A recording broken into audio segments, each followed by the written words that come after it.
Hello बच्चों, स्वागत है आप सभी का टीचिंग एक्सपर्ट के इस यूट्यूब चैनल पर।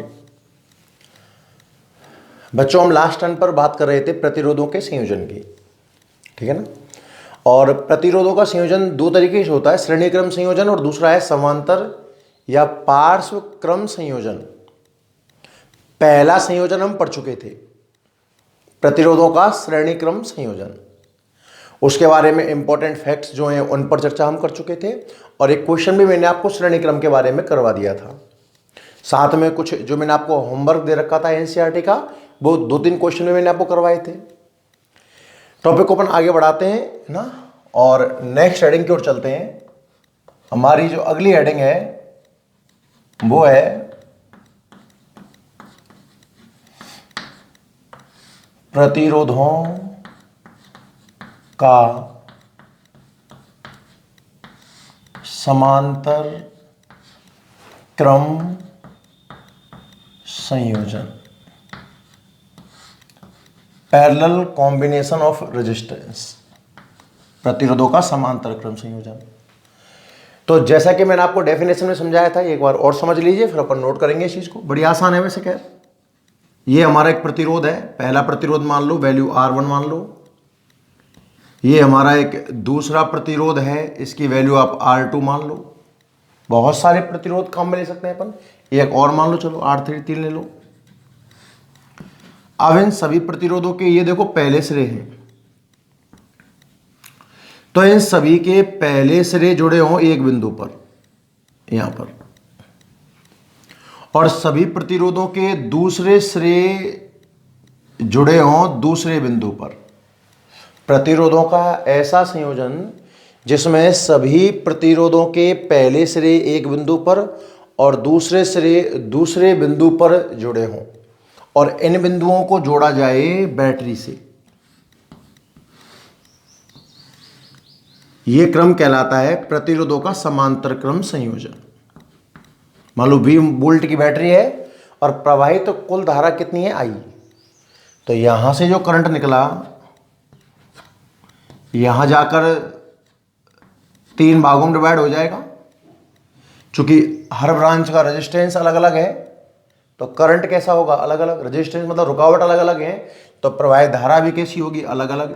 इसकी धारा I1 मान लो, इसकी धारा I2 मान लो, इसकी धारा I3 मान लो। और इनके सिरों पर वोल्टेज नापें तो एक ही वोल्टमीटर से काम चल सकता है ना, तो इन तीनों में जो वोल्टेज है वो सेम रहेगा। समांतर क्रम में विभव समान और धारा अलग अलग होगी, पर कुल धारा की अगर मैं बात करना चाहूं तो क्या वो इन तीनों के योग के बराबर होगी। अरे क्लियर है यहां तक। फिर अपन लगाएंगे ओम का नियम। ओम का नियम क्या कहता है कि भैया B बराबर कितना आता है, IR। तो यहां से I निकल करके आएगा V/R। I की जगह V/R, RP कर दें पैरेलल कॉम्बिनेशन के लिए। I1 V/R1, V/R2, V/R3। B common लेके काटें तो 1/RP बराबर आता है 1/R1, 1/R2 और 1/R3। ये पैरेलल कॉम्बिनेशन, समांतर क्रम संयोजन या पार्श्व क्रम संयोजन का आंसर आता है। फिर इसके बारे में बात कर लेंगे, कुछ इसके इंपॉर्टेंट फैक्ट्स के बारे में, ठीक है।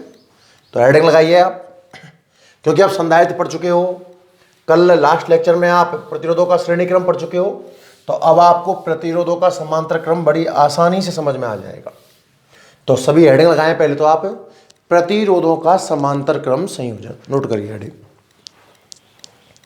जो दूसरा कॉम्बिनेशन है प्रतिरोधों का समांतर क्रम संयोजन, चर्चा अपन इसके बारे में करते हैं कि प्रतिरोधों का समांतर क्रम संयोजन क्या होता है। भाई देखिए, सबसे पहले इसकी डेफिनेशन।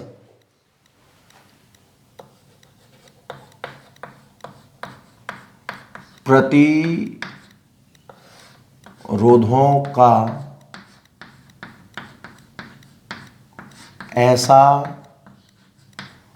संयोजन, प्रतिरोधों का ऐसा संयोजन जिसमें सभी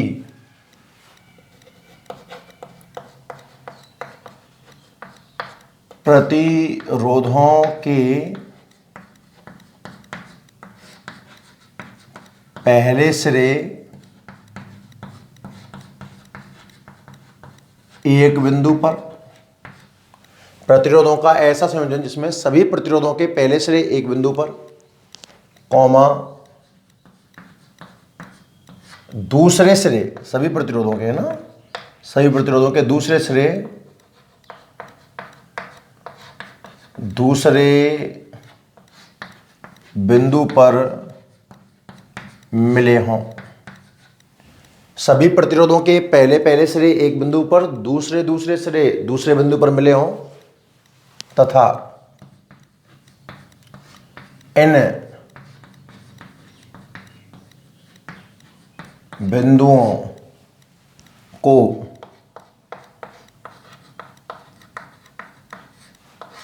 बैटरी से जोड़ा जाए।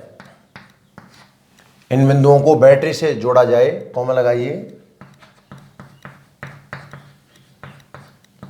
प्रतिरोधों का समांतर क्रम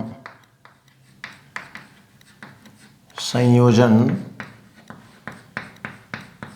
कहलाता है।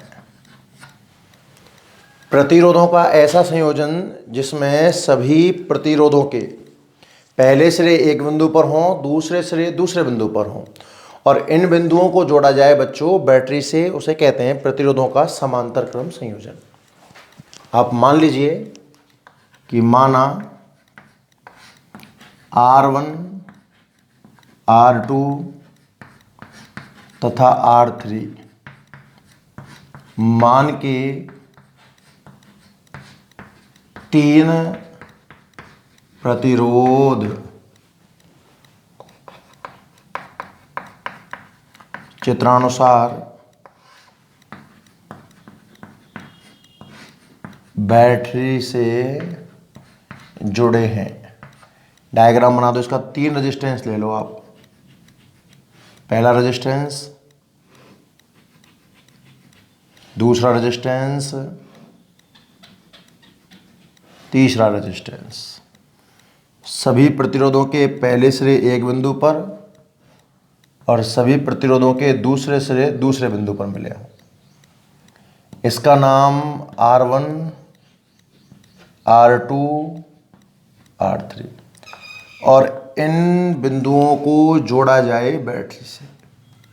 यहाँ पर आपकी battery attach plus minus V और I, ठीक है साहब। वोल्टेज समान रहेगा समांतर क्रम में और धारा जो यहाँ से निकल करके आएगी डिफरेंट, इसकी I1, I2 और I3। डायग्राम क्लियर नज़र आ रहा है ना भैया आपको? हाँ बिल्कुल ठीक दिख जाएगा। 3 रेजिस्टेंस लिए मैंने R1, R2, R3 मान के। सभी के पहले सिरे एक बिंदु पर हैं, दूसरे सिरे दूसरे बिंदु पर हैं, वोल्टेज समान है, करंट डिफरेंट है। अच्छा ये बात लिखिए, कौन सी भौतिक राशि समान है, कौन सी डिफरेंट है? समांतर क्रम संयोजन में, पहले विभव लिख लो आप, विभव समान तथा धाराएं, मतलब विद्युत धारा अलग अलग होती हैं। कैसी होती हैं? अलग अलग। तो धारा अलग अलग है तो टोटल धारा तो इन तीनों के योग के बराबर ही होगी। समीकरण नंबर 1। अब क्या अपन इन चारों भौतिक राशियों के मान जमा सकते हैं ना? शुरुआत करो ओम के नियम से। ओम के नियम से B बराबर कितना आता है? IR। तो जो I निकल करके आएगा वो निकल के आएगा B/R, समीकरण नंबर 2। आप चाहो तो इसमें P ज्वाइंट कर सकते हो क्योंकि ये नेट जो रेजिस्टेंस है वो समांतर क्रम का है, पैरेलल के लिए P आ गया। इसी प्रकार आप I1, I2 और I3 निकाल लीजिए। तो बात करें अगर हम पहले प्रतिरोध के लिए, I1 हो जाएगा, पहले में वोल्टेज कितना है साहब, V है, और करंट कितना है, रेजिस्टेंस कितना है, R1, means V upon R1, equation number 3। दूसरे प्रतिरोध की अगर हम बात करते हैं तो I2 आ गया साहब, V अपॉन R2। और तीसरे प्रतिरोध की अगर हम बात करते हैं तो I3 आ गया, B अपॉन R3, समीकरण नंबर 5। क्लियर। आप दो समीकरण 2, 3, 4, 5 से एक में मान रख दीजिए साहब। I की जगह V अपॉन RP, I1 की जगह B upon R1, B upon R2, B upon R3, और V अगर मैं कॉमन लेके काट दूं तो 1/RP बन जाएगा 1/R1, 1/R2 और 1/R3। याद रखना लास्ट में आंसर तो आपको RP का लिखना पड़ेगा, और ये 1/RP आया है, मतलब लास्ट में आपको रिवर्स करना ही पड़ेगा। यहाँ तक आप एक बार नोट कर लें। बहुत सरल टॉपिक है, 10 मिनट का टॉपिक है मुश्किल से। नोट करिए बच्चों इसको एक बार पूरा।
हाँ भाई,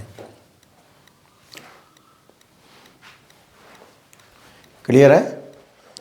तो रिजल्ट आया 1/RP is equal to 1/R1, मतलब उल्टा फॉर्मूला टाइप में है ना, सबको उल्टा उल्टा करके जोड़ देना है। क्लियर है। आगे बढ़ते हैं भाई।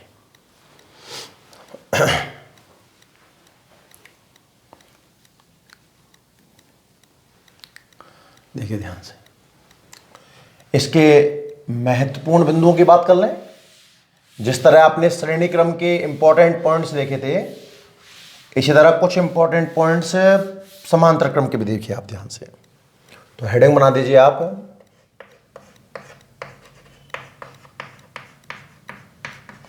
प्रतिरोधों के समांतर या पार्श्व क्रम संयोजन के महत्वपूर्ण बिंदु।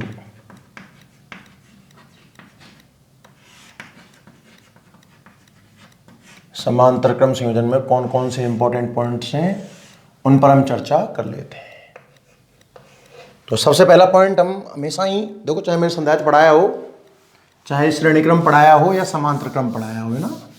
तो सबसे पहला जो इंपॉर्टेंट पॉइंट बनता है वो बनता है कि अगर अपने पास में n रेजिस्टेंस हैं, n प्रतिरोध हैं, तो नेट रेजिस्टेंस अपन कैसे निकालेंगे, ठीक है ना। तो सबसे पहला पॉइंट, यदि R1, R2, R3, Rn मान के n प्रतिरोध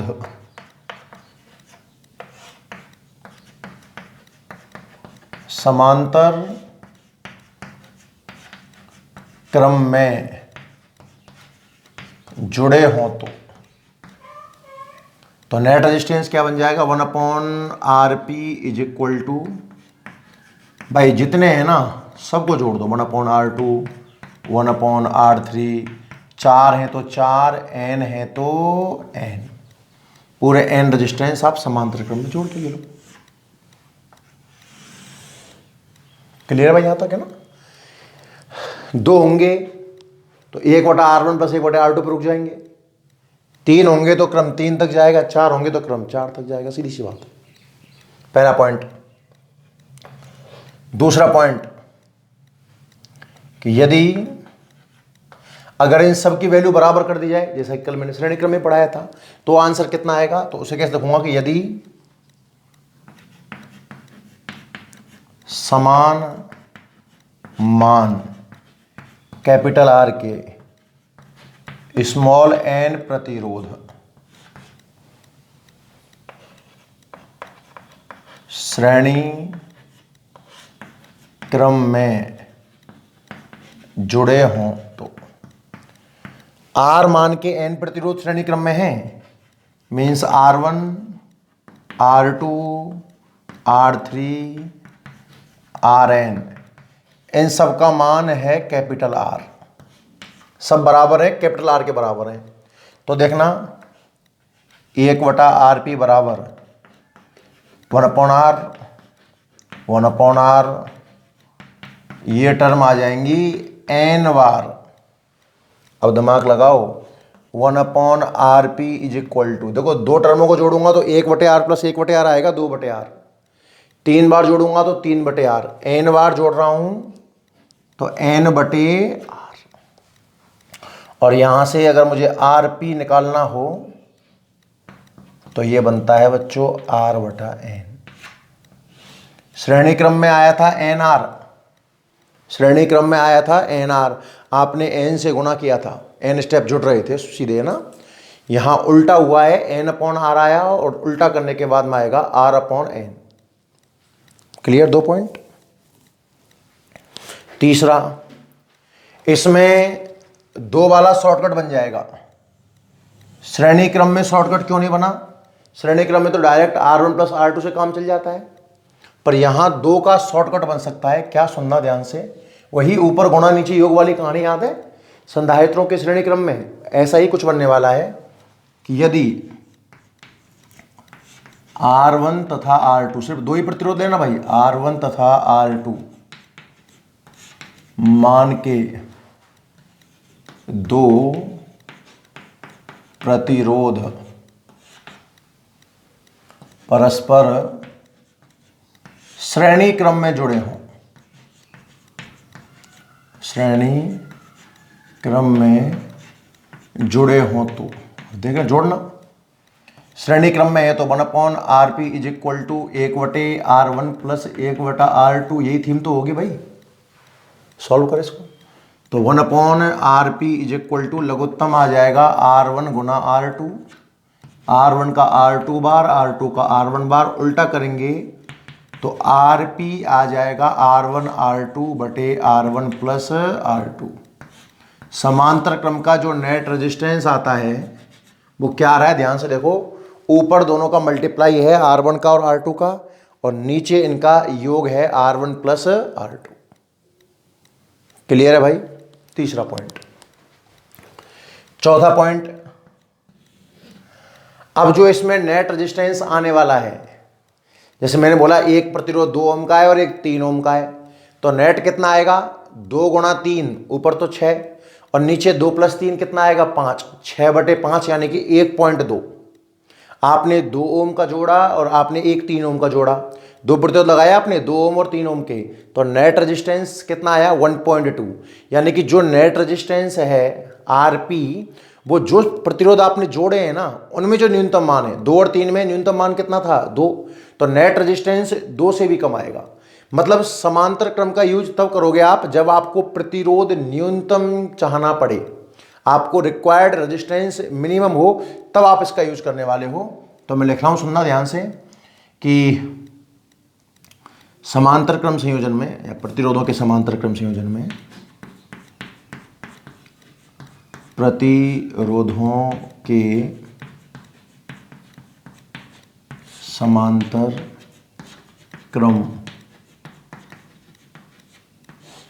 संयोजन में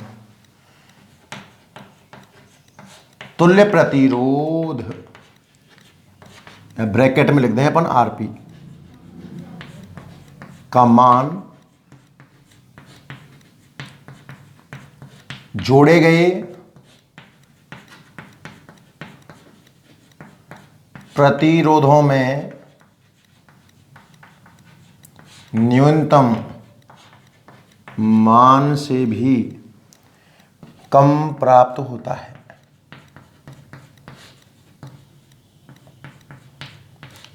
ठीक है ना। पांचवा पॉइंट ध्यान से सुन। दो भौतिक राशियों की चर्चा करते हैं अपन। तो आर के सूत्र में दो भौतिक राशियां हैं वी और आई, विभव और धारा। तो पहले मैं विभव के अनुपात की बात करूं, पहले प्रतिरोध का विभव, दूसरे प्रतिरोध का विभव, तीसरे प्रतिरोध का विभव। और आपको पता हो तो समांतर क्रम में वोल्टेज तो बराबर रहता है, तो बराबर चीज का रेशियो कितना आता है, 1:1:1। तो जो विभव का अनुपात आने वाला है वो 1:1 के फॉर्मेट में आने वाला है। और छठवां धाराओं का जो अनुपात है, अब आई का सूत्र क्या होता है, V/R। तो पहले वाले में आ जाएगा V/R1, दूसरे वाले में V/R2, तीसरे वाले में V/R3। यानी कि जो धाराओं का अनुपात आने वाला है I1:I2:I3 वो आएगा 1/R1। मैंने आपको बता रखा है जैसा सूत्र होता है उसी हिसाब का अनुपात आता है। सूत्र उल्टे वाला है तो प्रतिरोधों का अनुपात भी उल्टा वाला ही आने वाला है। क्लियर, नोट कर लीजिए आप इसको। चलो, पिछले वाले में 5 इंपॉर्टेंट पॉइंट थे क्योंकि उसमें पॉइंट नंबर 3 नहीं बन रहा था, शॉर्टकट की कोई जरूरत पड़ नहीं रही थी। और अब के बारे में 6 इंपॉर्टेंट पॉइंट है, पूरा नोट करो। ये होता है अपना समांतर क्रम। इसके बाद बात करते हैं इससे संबंधित क्वेश्चनों की। ढंग से नोट कर लो एक बार अच्छे से।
ठीक है भाई, करो, नोट करो, फिर क्वेश्चन की ओर चलते हैं।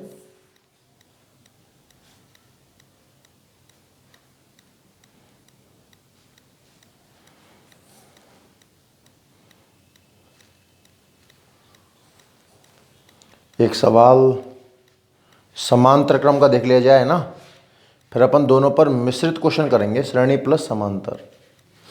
तो समांतर का एक क्वेश्चन अच्छा एनसीईआरटी की बुक से ही देख लेते हैं ना अपन। देखना भाई,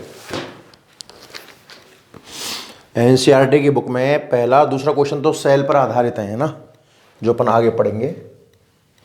प्रतिरोधों की अगर मैं बात करता हूं तो हम बात करते हैं भाई एक क्वेश्चन नंबर 3.3 की। चलो 3.3 कर लेते हैं, उसके बाद अपन मिश्रित क्वेश्चन करेंगे और काफी अच्छे अच्छे कॉम्बिनेशन दिखाएंगे ना। जिस तरीके से संधारित्रों में अपन ने बहुत सारे कॉम्बिनेशन देखे थे, देखिए आगे देखिए।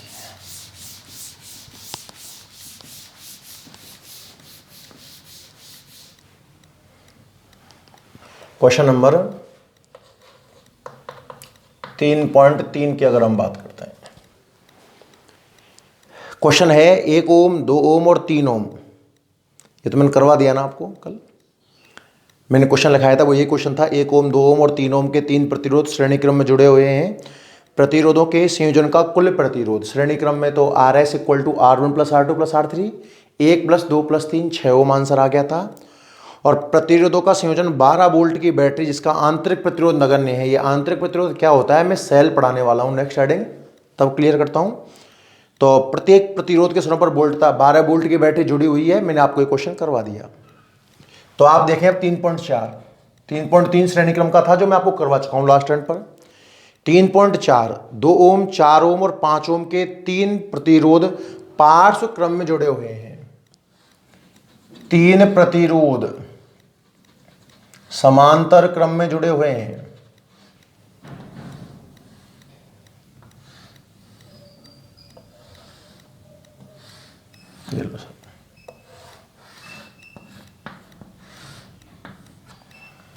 कौन कौन से हैं? 2 ओम, 4 ओम और 5 ओम। 2 ओम, 4 ओम और 5 ओम। पहला क्वेश्चन कह रहा है कि संयोजन का कुल प्रतिरोध क्या होगा। फर्स्ट क्वेश्चन में तो RP net resistance in parallel combination find out करना है। और फिर बोल रहा है कि संयोजन को 20 वोल्ट की बैटरी जिसका आंतरिक प्रतिरोध नगण्य है से जोड़ दिया जाए तो प्रत्येक प्रतिरोध में प्रवाहित होने वाली धारा और बैटरी से ली जाने वाली कुल धारा का मान ज्ञात करना है। मतलब बैटरी कितने वोल्ट की है, कहाँ गया 20 वोल्ट की बैटरी। ये बैटरी साहब 20 वोल्ट की है। बच्चों ध्यान से देखना, सेकंड सवाल में प्रत्येक प्रतिरोध में धारा I1 ज्ञात करना है, I2 ज्ञात करना है, I3 ज्ञात करना है और फिर कुल धारा भी ज्ञात करनी है। यहां देखते हैं। तो पहला जो सवाल है, उम्मीद है जल्दी से करके दिखाओ। चलो आप 2 ओम, 4 ओम और 5 ओम के 3 प्रतिरोध समांतर क्रम में हैं। नेट रेजिस्टेंस निकालिए, संयोजन का कुल प्रतिरोध ज्ञात करिए जब 3 प्रतिरोध समांतर क्रम में। करके दिखाओ चलो जल्दी से करो भाई। समांतर क्रम के लिए सूत्र पता है ना, 1/RP बराबर 1/R1 plus 1/R2 plus 1/R3। तो RP तो हमें निकालना ही है, समांतर क्रम का कुल प्रतिरोध तो निकालना है। R1 को मान लो 2, R2 को मान लो 4, R3 को मान लो 5। तो 1/2 प्लस 1/4 प्लस 1/5। तो 1/RP इज इक्वल टू लघुत्तम, लघुत्तम आ जाएगा 20। 2 से 10 बार, 4 से 5 बार और 5 से 4 बार। तो 1/RP बराबर 10, 5, 15, 4, 19/20। तो यहां से जो RP निकल करके आया 20/19 ओम। पैरेलल में जो रेजिस्टेंस निकल के आएगा वो कितना निकल के आएगा साहब, 20/19 ओम। कहानी क्लियर है यहां तक तो ठीक है। अब 4 क्वेश्चन ये जो इंपॉर्टेंट क्वेश्चन है, सेकंड का आंसर देखना। पहले अपन कुल करंट निकाल लें, ऐसे रख दे अपन I। तो according to Ohm's law V is equal to IR, then I is equal to V upon R। कुल वोल्टेज बटा कुल रजिस्टेंस। कुल वोल्टेज कितना है बैटरी का साहब 20 बटे कुल रजिस्टेंस कितना है 20 बटे 19, तो बटा 19 ऊपर घूम जाएगा, 20 से 20 कट जाएगा, तो जो कुल करंट निकल करके आएगा ना आई, वो आएगा 19 एम्पियर, दूसरा आंसर। यहां तक की कहानी समझ में आई कि नहीं आई? संयोजन का कुल प्रतिरोध समझ में आ गया होगा। बहुत सरल तरीका था ना भैया, ये सूत्र उल्टा, 3 थे तो 3 तक लगाया, अप्लाई किया, और लास्ट में गलती यहां हो जाती है, ये आंसर नहीं है, आरपी निकालना है तो लास्ट में आपको उल्टा करना पड़ेगा। अब कुल करंट निकाल दिया, अब पहले का करंट निकालना है। कई तरीके हैं इसमें, तो बहुत सरल सवाल है। ये 20 वोल्ट है ना, और आप जानते हो समांतर में वोल्टेज बराबर होगा, मतलब हर रेजिस्टेंस का वोल्टेज कितना आने वाला है 20 आने वाला है। आई बराबर बी अपॉन आर, तो ले आई वन ले लो, आई वन बराबर कितना आता है V upon R one. Voltage तो बैटरी का 20 ही रहेगा क्योंकि समांतर क्रम में है ना, तो वोल्टेज बराबर रहता है। और पहले का रेजिस्टेंस कितना है 2, तो करंट आ गया 10 एम्पियर, मीन्स आई वन की वैल्यू आ गई 10 एम्पियर। आया कि नहीं आया? सिमिलरली आप आई टू कैलकुलेट कर लीजिए बच्चों, V upon R two, voltage कितना 20 और दूसरे वाले का रेजिस्टेंस कितना है 4, 5 एम्पियर, आई टू बराबर 5 एम्पियर। और फिर अपन आई थ्री की बात कर लें, V upon R three, voltage तो वही 20, रेजिस्टेंस कितना है साहब 5, यानी कि 4 एम्पियर, तीसरा करंट 4 एम्पियर।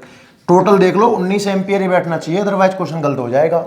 10 और 5 15, 4 19, इस तरीके से कर सकते हैं। ये तरीका पसंद ना आया हो, बाकी इसमें तो ये तरीका आसान है। बाकी आप अनुपात वाले क्वेश्चन से भी कर सकते हो बच्चों। I1, I2 और I3 का अनुपात प्रतिरोध का उल्टा होगा। मैं दिखा दूं मेथड नंबर सेकंड, आपको पसंद आए तो रख लेना, और मेरी सलाह तो ये है कि इसको तो आप भले ही मत रखना। I1, I2 और I3 क्या 1/R1, 1/R2 और 1/R3 पढ़ाया आपको मैंने इंपॉर्टेंट पॉइंट्स में अभी। तो I1, I2, I3 का अनुपात साहब 1/2 अनुपात 1/4 अनुपात 1/5। सरल अनुपात बनाने के लिए आप गुणा कर दीजिए 20 से। 20 का गुणा करोगे तो यहां आ जाएगा 10, यहां आ जाएगा 5 और यहां आ जाएगा 4। तो अगर मैं I1 कैलकुलेट करूं तो खुद की वैल्यू कितनी है 10, अनुपातों का योग कितना है 19, गुणा कुल करंट। कुल करंट कितना आया था अभी आपका 19 से मल्टीप्लाई करना, 19 से 19 कट जाएगा और I1 का मान आ जाएगा 10 एम्पियर। सिमिलरली I2 5/19 गुना 19 कट जाएगा और I2 का मान आ जाएगा 5 एम्पियर। और I3 खुद का अनुपात कितना है 4/19 गुना 19, तो I3 आ जाएगा 4 एम्पियर। ये आपके तीनों जवाब हो गए सब, लिख लो।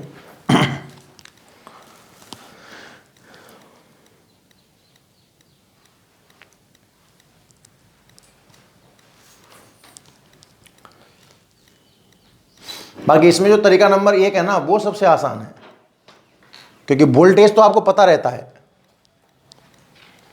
नोट कर लो आप इसको एक बार जल्दी से।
हाँ भाई, हो गया क्वेश्चन। तो अपन क्वेश्चन नंबर 3.3 कर चुके हैं, क्वेश्चन नंबर 3.4 कर चुके हैं, ठीक है ना। अब बच्चों अपन बात करते हैं कुछ और इंपॉर्टेंट क्वेश्चंस की, ठीक है ना। एनसीईआरटी के अतिरिक्त कुछ क्वेश्चन और देखते हैं। मैं आपको 2-4 कॉम्बिनेशन बना के देता हूं ना, ध्यान से देखना भाई।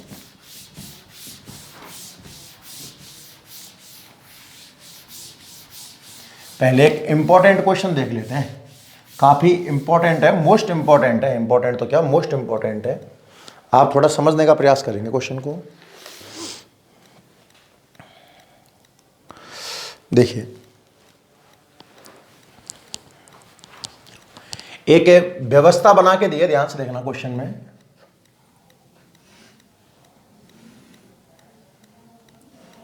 एक रेजिस्टेंस यहां है, एक रेजिस्टेंस यहां है, एक यहां पर है और एक यहां पर है।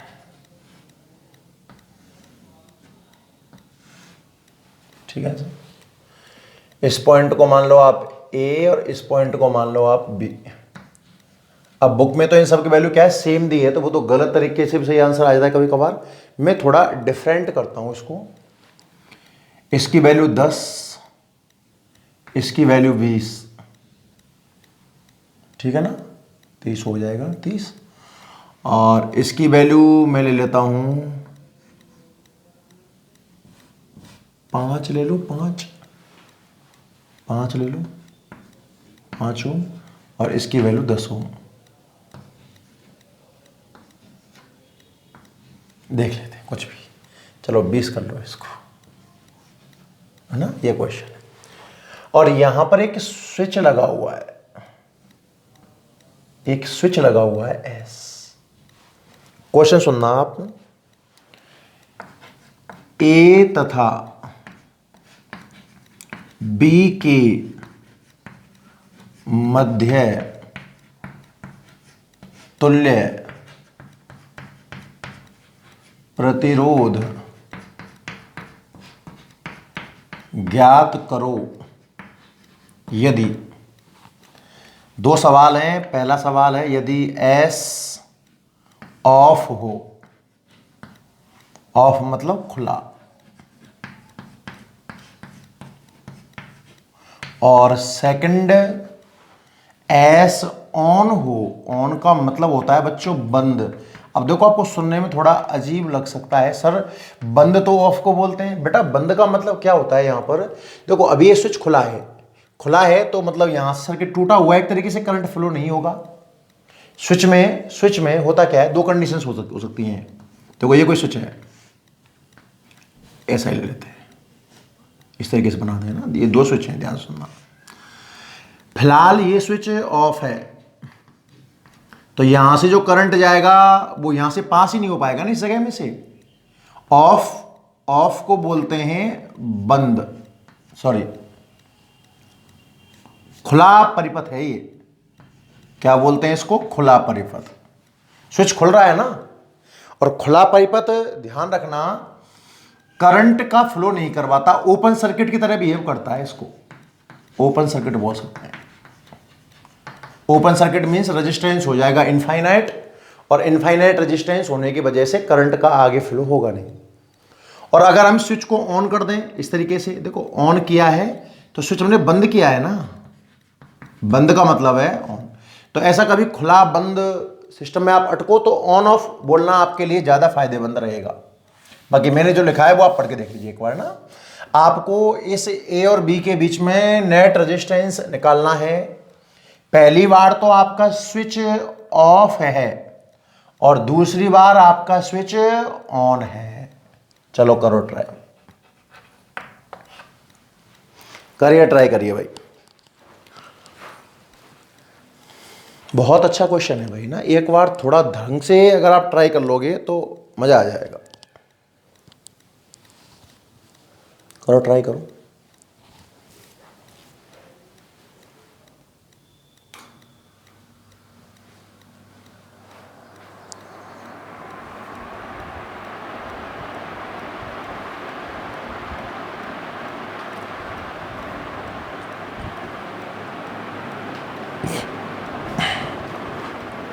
देखिए आंसर देखिए,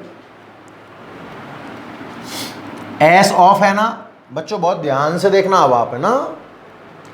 एस ऑफ है तो जो करंट यहां से जाएगा वो दो भागों में बट जाएगा, कुछ करंट ऊपर जाएगा, कुछ करंट नीचे आएगा, और ऐसे और ऐसे। अब चूंकि ये तो ऑफ है ना, तो ऑफ है मतलब कोई काम का नहीं है। और ऑफ किस काम का? क्या इस ब्रांच में कोई करंट बह सकता है क्या?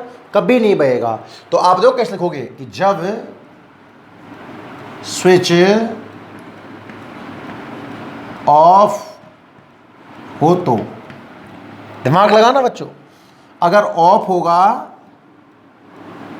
तो देखो आप इसको किस प्रकार इंडिकेट करोगे, पहला रेजिस्टेंस, दूसरा रेजिस्टेंस,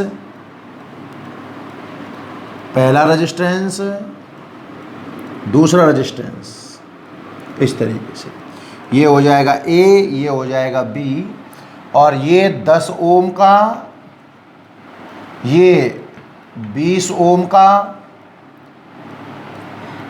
5 ओम का, और ये 20 ओम का। अब आप नेट रेजिस्टेंस निकाल लीजिए बड़े आराम से। 10 और 20 श्रेणी क्रम में है, और श्रेणी क्रम का सूत्र R1 प्लस R2, मतलब 10 और 20 श्रेणी क्रम में कितना हो जाएगा 30, और 5 और 20 कितना आ जाएगा 25। मतलब इससे अगले वाला स्टेप मैं तो सीधा बना रहा हूँ ना, लेकिन बना लिखे,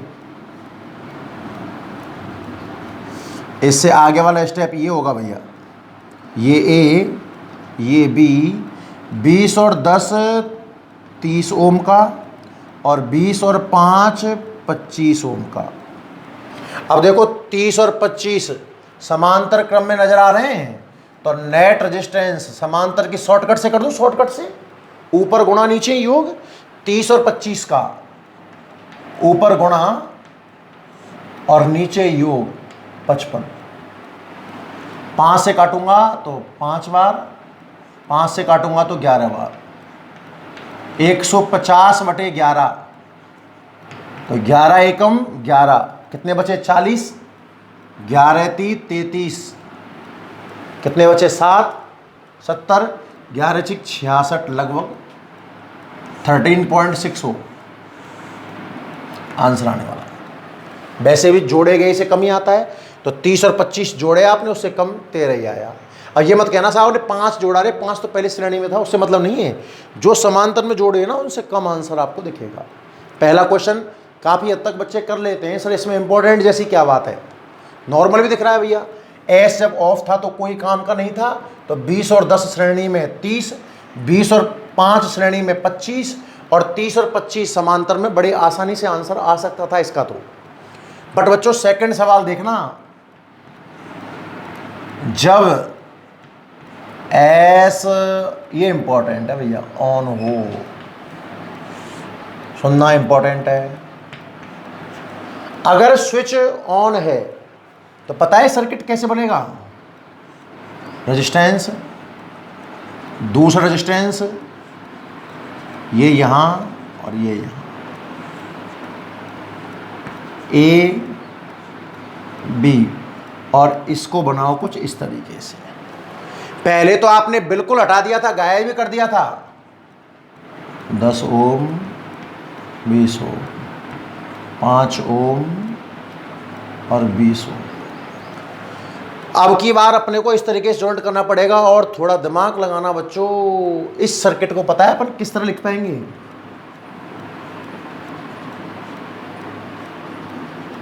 देखो इनको अलग करिए, 10 ओम, 5 ओम,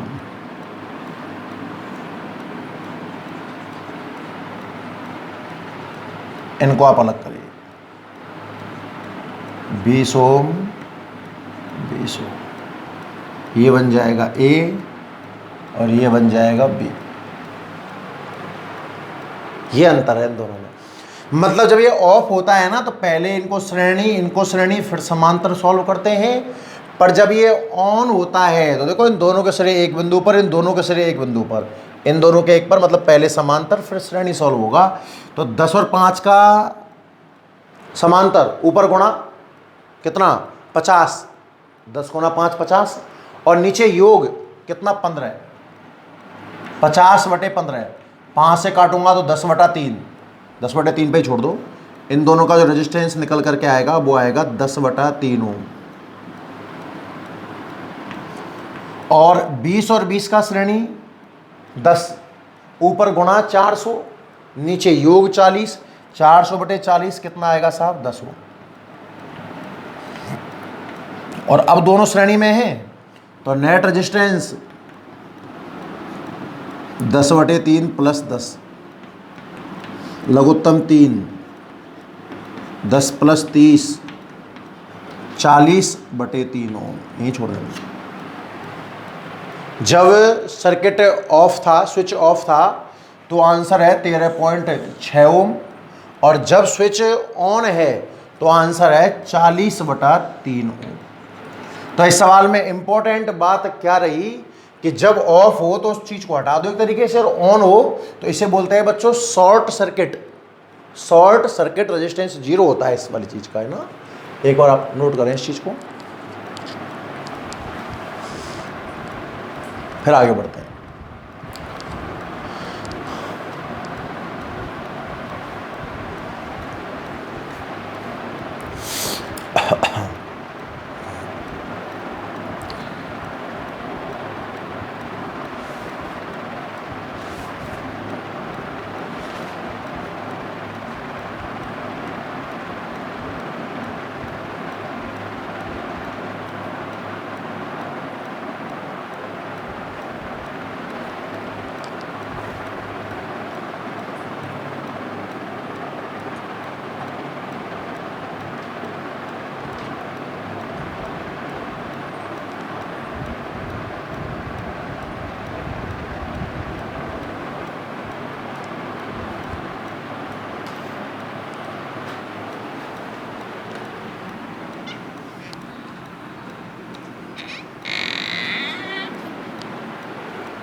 ठीक है ना, नोट कर लो जल्दी से। एक क्वेश्चन और देख लेते हैं, कॉम्बिनेशन के ही सवाल है ना, मिक्स सीरीज पैरेलल दोनों।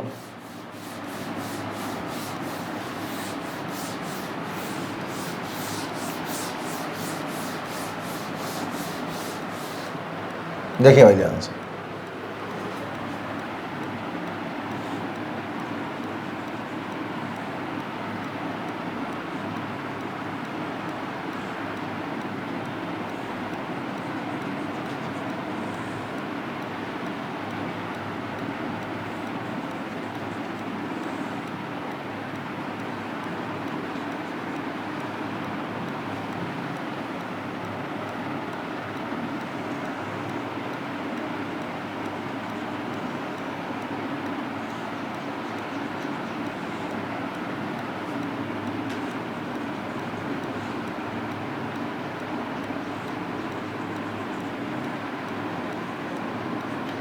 ए बी 3 ओम 3 ओम, ये अपना 6 ओम, ठीक है। ये 3 ओम, ये 6 ओम, ये 3 ओम, ये 6 ओम, ये 3 ओम और ये 3 ओम।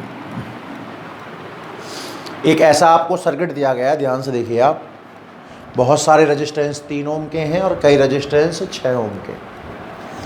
दो बिंदु दिए गए हैं आपको ए और बी, ठीक है साहब। इन ए और बी के बीच में आपको प्रतिरोध ज्ञात करना है। तो देखो जिनके बीच प्रतिरोध ज्ञात, अब ना तो ये स्पष्ट श्रेणी क्रम नजर आ रहा है, इधर से देखोगे तो कुछ ही नजर नहीं आएगा आपको, क्योंकि इन दोनों को सबसे लास्ट में सॉल्व करना है। जिन बिंदुओं के बीच रेजिस्टेंस निकाला जाता है ना, उनको सबसे लास्ट में काम मिलेंगे भाई। चलो आगे बढ़ जाए ध्यान से देख, इसको बैक से सॉल्व करके देख बच्चों। अगर मैं कोई करंट यहाँ से फ्लो करता इस ब्रांच में, तो जितना करंट इसमें होता उतना ही करंट इसमें होता। मीन्स इस 3 ओम और इस 3 ओम, इन दोनों में समान करंट फ्लो होता, यानी कि दोनों जो 3 ओम के रेजिस्टेंस हैं आपको श्रेणी क्रम में नजर आ जाएंगे। डायग्राम का खेल है, बहुत लंबा चौड़ा है ना भैया। तो मैं क्या, देखो बाकी डायग्राम को तो मैं एज इट इज बना रहा हूं। नीचे 3 ओम का है, ये 3 ओम का है, ये 6 ओम का है, ये 6 ओम का है, ये वाला, ये 3 ओम का हो गया। अब ध्यान सुन,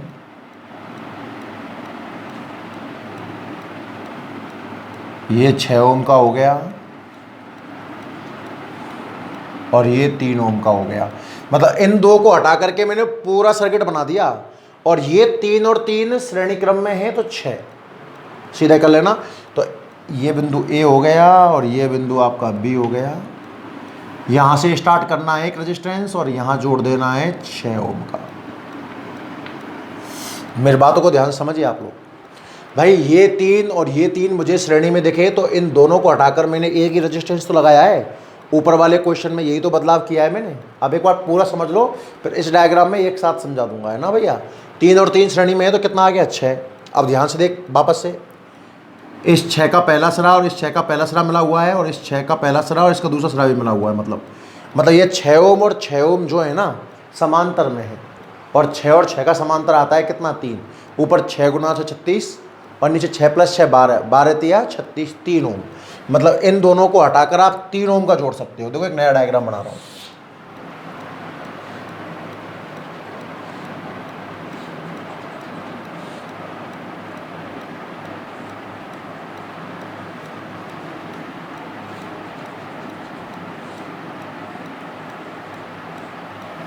ये वाला ब्लॉक बन गया, ये वाला ब्लॉक बन गया है ना, ये वाला ब्लॉक बना रहे हैं। पर ध्यान देखना, इस 6 और 6 का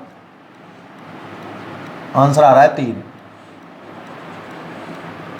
देखो ये 3 ओम है ही है, ये 6 और 6 का 3 ओम आया, ये पहले से 3 ओम था और ये 3 ओम था और ये 3 ओम था। बाकी ये 6 ओम है और ये 6 ओम है। ये वाला पॉइंट A और ये वाला पॉइंट B। उम्मीद करता हूँ यहाँ तक की कहानी आपको समझ में आ गई होगी। डायग्राम में समझ ले, 3 और 3 का 6 आया, फिर 6 और 6 का 3 आया, यहाँ तक पहुँच गए। 3 और 3 का 6 आया, 6 और 6 का कितना आया 3। अब वापस से वही कहानी है, इतने तो बहुत सारे डायग्राम बन जाएंगे। तो अब मैं थोड़ा एक स्टेप और कैंसिल करता हूँ। देखना 3 और 3 वापस से वही चीज़ दिखे हमें।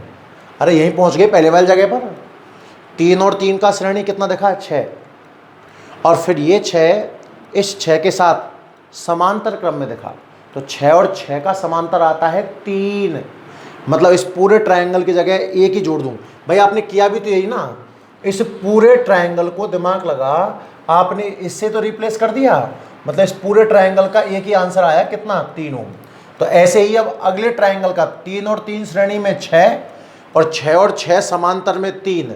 मतलब मैं अगला डायग्राम बनाऊंगा ना, ध्यान से देखना आप। 3 ओम, 6 ओम, 3 ओम, ये वाला ट्रायंगल हो गया 3 ओम ना। और ये वाला जो पूरा ट्रायंगल था इसको हटाकर एक ही लगा दो आप, तो 3 ओम का। ये कहानी आपको समझ में शॉर्ट में आ जानी चाहिए भाई। 3 और 3 का श्रेणी 6 हुआ, 6 और 6 का समांतर 3 हुआ। अब मैं 2 स्टेप को एक साथ लिख रहा हूँ, दिमाग लगाना। 3 और 3 का श्रेणी 6 हुआ और इस 6 का समांतर 3 हुआ। वापस से वही ट्रायंगल दिख गया। 3 और 3 का श्रेणी 6 हुआ, 6 और 6 का समांतर वापस से 3 हुआ। नया डायग्राम देखना ध्यान से। 3 ओम, ये बिंदु A है और ये बिंदु A और B वाले को सबसे लास्ट में देखना है। 3 ओम का हो गया, ये वाला भी 3 ओम का हो गया। अब इस ट्रायंगल को देख लो, 3 और 3 का 6 और 6 और 6 का 3, एक ही जोड़ दो साहब 3 ओम का। ये हो गया A और ये हो गया B। अब ओके कम देखो, 3 और 3 का श्रेणी कितना आएगा 6, और 6 और 3 समांतर में नजर आएंगे आपको। तो 6 और 3 का समांतर कितना आता है, ऊपर गुणा नीचे योग 18/9 2। नेट रेजिस्टेंस इस सर्किट का 2 ओम है। बनने को तो इसमें बहुत सारे डायग्राम बन सकते थे, थोड़ा मैंने शॉर्ट करने का प्रयास किया है, तब जाकर इसका आंसर इतनों में आया है। नोट कर लें बच्चों आप जल्दी से इसको। तो आज क्लास को अपन यहीं रोकेंगे, है ना। कल वापस से कुछ क्वेश्चंस देखते हैं जो आपको होमवर्क दिया हुआ है, वो होमवर्क, वो एग्जाम्पल फ्री करके फिर अपन कल आगे बढ़ते हैं। जुड़ने के लिए आप सभी बच्चों का धन्यवाद। नोट कर लीजिए इसको बच्चों आराम से।